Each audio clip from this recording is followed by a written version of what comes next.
He didn't plan to go back. Brian Entin had covered hundreds of cases. He knew how this worked. You report what exists. You follow what's confirmed. You don't chase feelings. But 80 days after Nancy Guthrie vanished from her Tucson home, something kept pulling at him. Not a lead, not a tip. Something quieter than that. The kind of feeling that wakes you up at 3 in the morning and refuses to let go until you do something about it. So he went back to the desert. The Sonoran Desert outside Tucson does not comfort you. It does not offer shade or softness or any of the things people reach for when they need reassurance. It is open and ancient and completely indifferent to human suffering. It has swallowed secrets before. It will swallow them again. And standing out there in that vast and heavy silence, Brian Entin found something that the investigation had missed. Something that changes this case. Nancy Guthrie was 84 years old. She was someone's mother, someone's grandmother, a woman who had lived a full life inside a quiet home on a quiet street in a city that should have kept her safe. She did not wander. She did not disappear by accident. She was taken. And for 80 days, the person who took her had been winning. Staying hidden, staying silent, counting on the desert to do what deserts do. But the desert gave something up. And what Brian Entin found out there, in the dust and the heat and the heavy Tucson silence, is not just a clue. It is a window. A window into the mind of whoever did this, into how long they planned it, into how well they knew this place, and into something far darker than anyone publicly acknowledged before today. This is what he found. There is a road that runs east of Nancy Guthrie's neighborhood. Most people in Tucson drive it without thinking. It is the kind of road that exists in the background of a city, functional and unremarkable. The type of road you take because it gets you somewhere else, not because it means anything on its own. Brian Entin had driven it before. During his first time covering this case, he had passed it twice without stopping. But this time, he stopped. Because something at the edge of that road, where the asphalt ends and the desert floor begins, did not look the way it should. The ground had been disturbed. Not recently, not in a way that screamed emergency or demanded immediate attention, but in a way that someone who had been studying this case for weeks, someone who had memorized the geography the way you memorize the face of someone you are searching for, would notice. A flattened stretch of scrub brush. Tire impressions pressed into the dry caliche soil at an angle that suggested a vehicle had pulled off deliberately, not accidentally, not to check a map or take a phone call, but with intention, with purpose. That night, Brian believed, based on the way the brush had been pressed down in one direction, consistent with headlights off, moving slowly, not wanting to be seen. He stood there for a long time. This is the part of investigative journalism that never makes it into the final report. The standing still, the letting the place speak. Brian Entin has spent 20 years learning how to do that. How to stop moving long enough to let a location tell you what happened there. And what this stretch of desert road was telling him, quietly, without drama, the way the desert always tells its truths, was that someone had been here. Someone who knew this road. Someone who had chosen it specifically. Someone who had stood in almost exactly the same spot Brian was standing in now. Except they had not been there to find answers. They had been there to make sure none were ever found. He called Dr. Ann Burgess that same evening. Dr. Burgess does not startle easily. After decades of building the behavioral science foundations that law enforcement still uses today, after sitting across from some of the most calculated criminal minds in American history. She has developed a specific kind of stillness when she receives new information.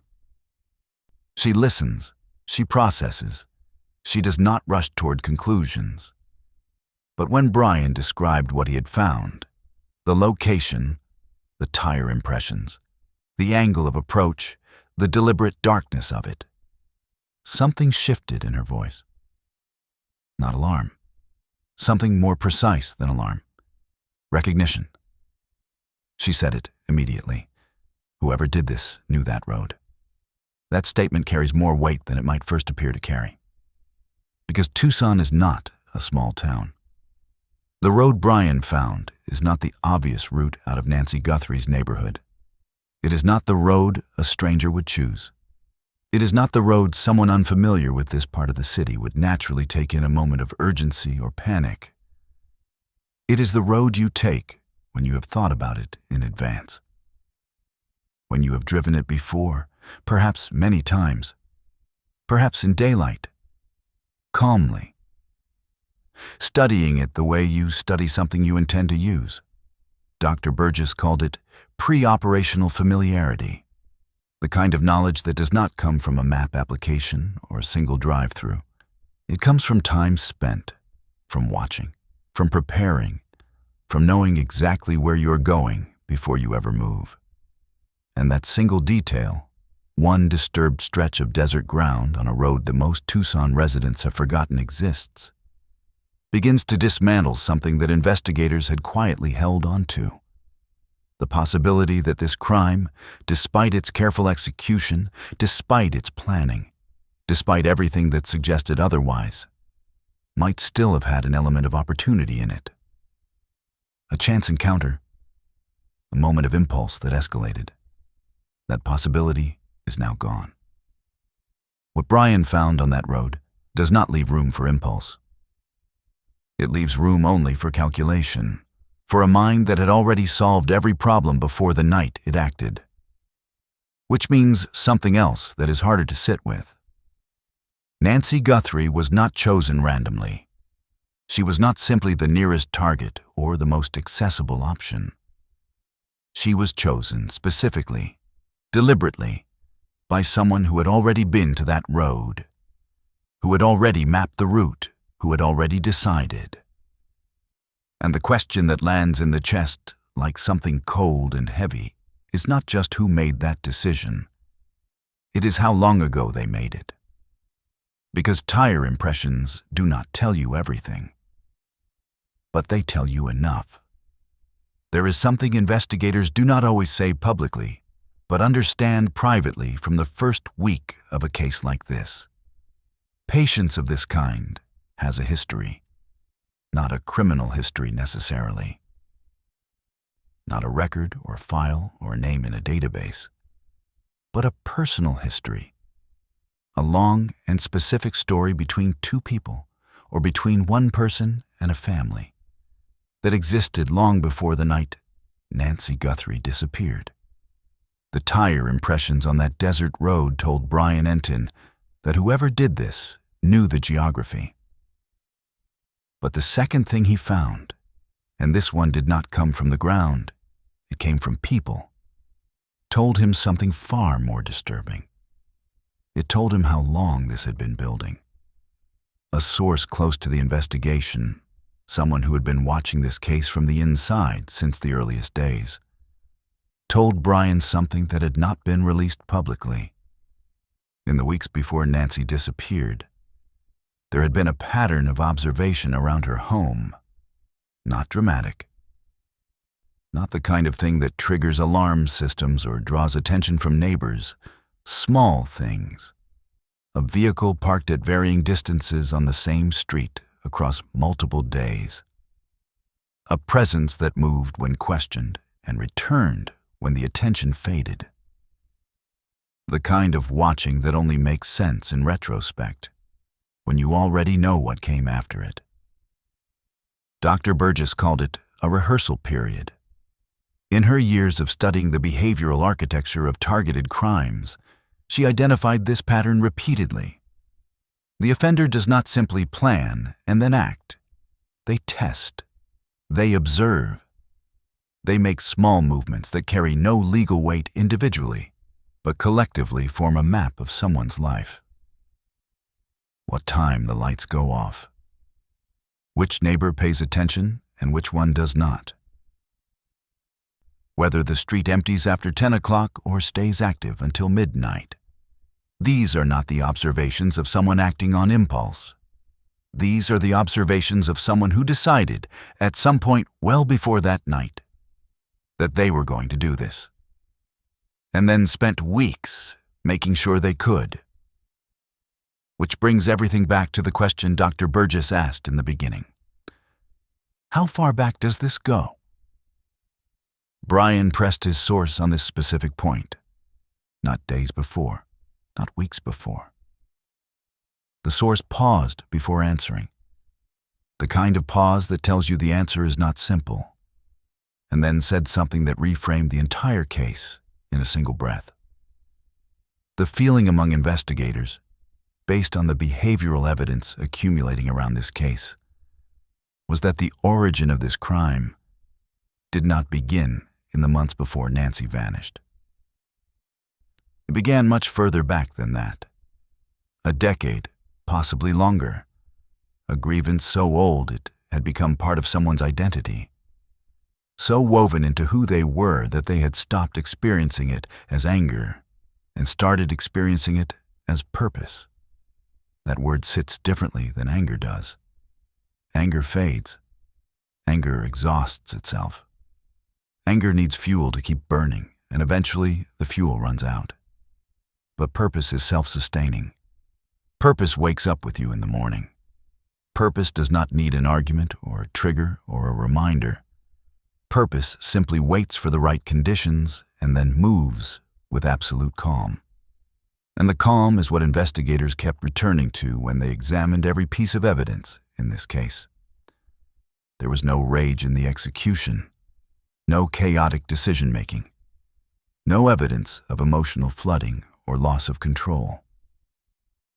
Everything that happened, from the approach on that desert road to the absence of forced entry to the calculated silence that followed, reflected someone operating from a place of cold and complete resolve.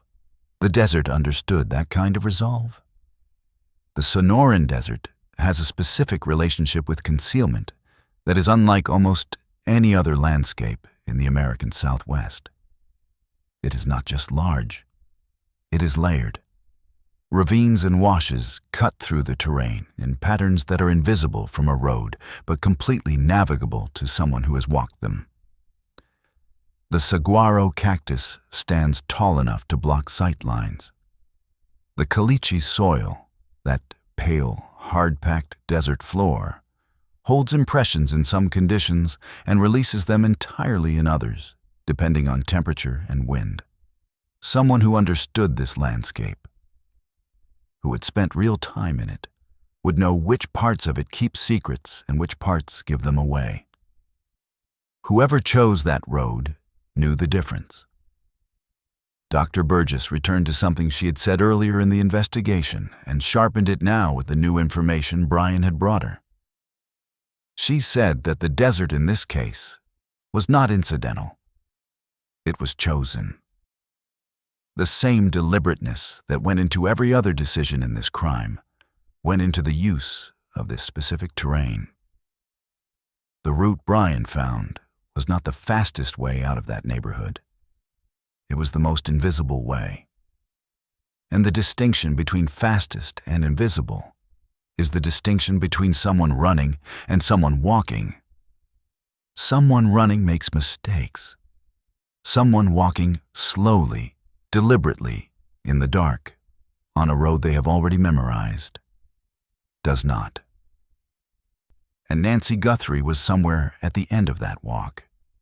She was 84 years old. She loved her family with a particular fierce quietness that women of her generation carried love, not in grand declarations, but in presence, in consistency, in being there every single time she was needed. Her daughter has spoken publicly about what kind of woman her mother was, and the picture that emerges is not of someone fragile despite her age, but of someone rooted. Someone whose home was the center of something larger than herself. A family, a history, a life built carefully over decades. And the people who loved her have now spent 80 days waking up without knowing where she is, without knowing if she is warm, without knowing if she is frightened. Carrying that weight every single morning before they have even had time to remember where they are. New clues do not lift that weight. They shift it. They move it from one place to another. They replace the specific agony of no information with the different agony of information that almost answers the question, but not quite. Brian Entin knows this.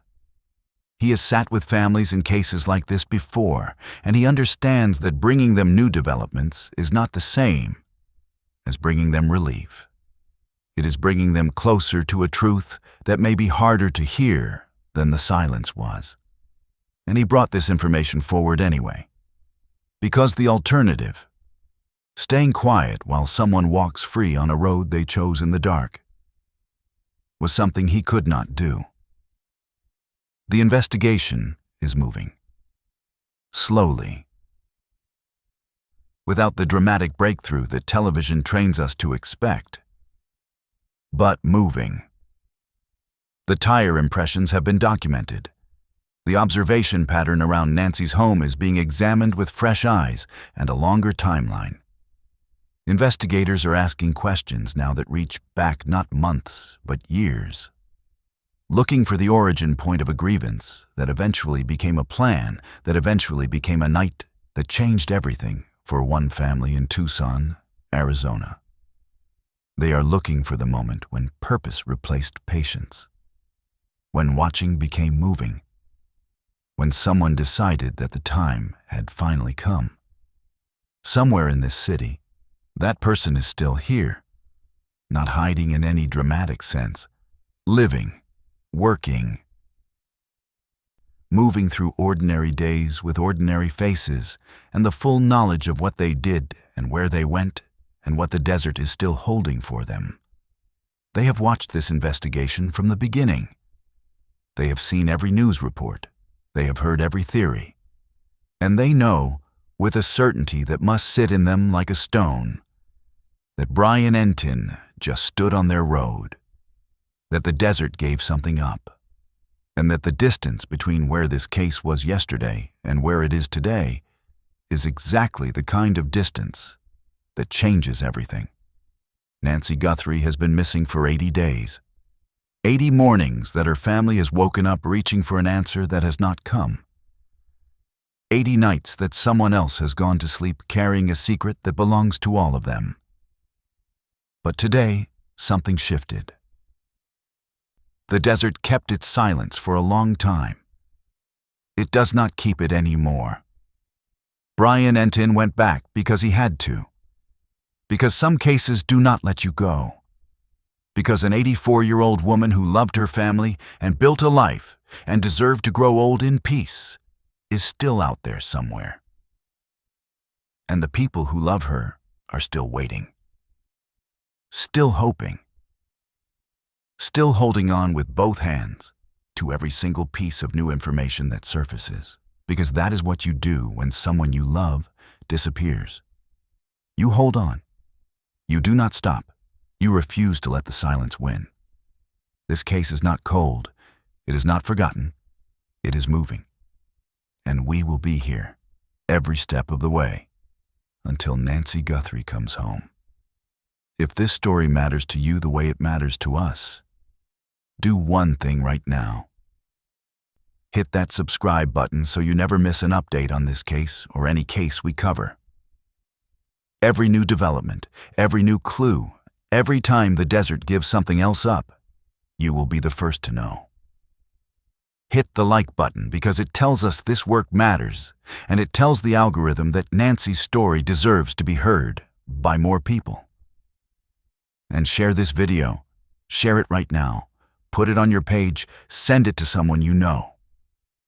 Because the person who knows something about what happened to Nancy Guthrie might be one share away from seeing this and finally deciding that the weight of what they know is too heavy to carry alone. Someone out there knows the truth. Maybe they are one video away from telling it. We will not stop covering this story until there are answers. Nancy deserves that. Her family deserves that. And if you have been with us from the beginning of this case, you already know we mean that. Stay with us, because the next update may be the one that changes everything. Subscribe, like, share, for Nancy.